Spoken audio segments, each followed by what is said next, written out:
To add on to my last video about college Christians versus educated Christians, I'm going to say something that I think a lot of people need to hear, and that is that the expert is the person who is right, not the person who went to college and wasted their time and got in debt.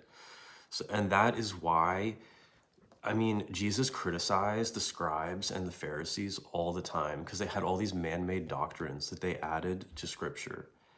And it's funny because these college Christians study the scribes and the Pharisees, and then they just go and do the exact same thing. The only difference between the scribes and the Pharisees then and the scribes and Pharisees now is that the scribes and Pharisees in Jesus' time pretended to be holy and were really mean. The scribes and Pharisees now, they pretend to be nice and they pretend to be relatable, but literally no one can relate to them because they're soft-handed little college boys who they don't really know what adversity is like because they've been in a Christian a pseudo-Christian system their whole life, and then it spits them out. And the way they look back on the Pharisees is just how the Pharisees look back on the people who killed the prophets. And Jesus said, you say, in our day, we would not have slain the prophets like our fathers, but in that you admit that you're descended from those who killed the prophets.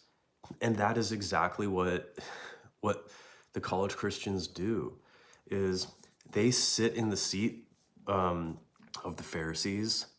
They make pronouncements on God's commandments, on,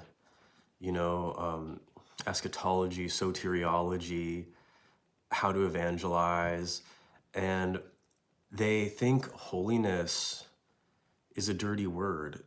They think purity is bad.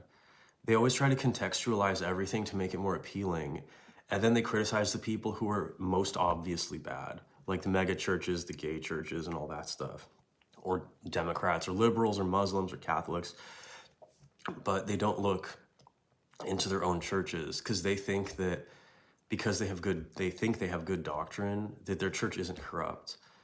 But then when someone goes into their church and preaches good doctrine, they ostracize, they kick out. They're no longer Mr. Nice Christian, right?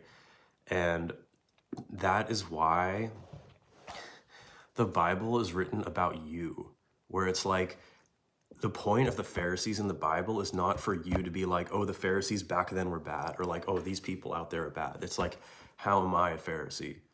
And that's how we need to treat the Bible. It's something to reflect on yourself, not to learn how bad other people are, because that's really obvious.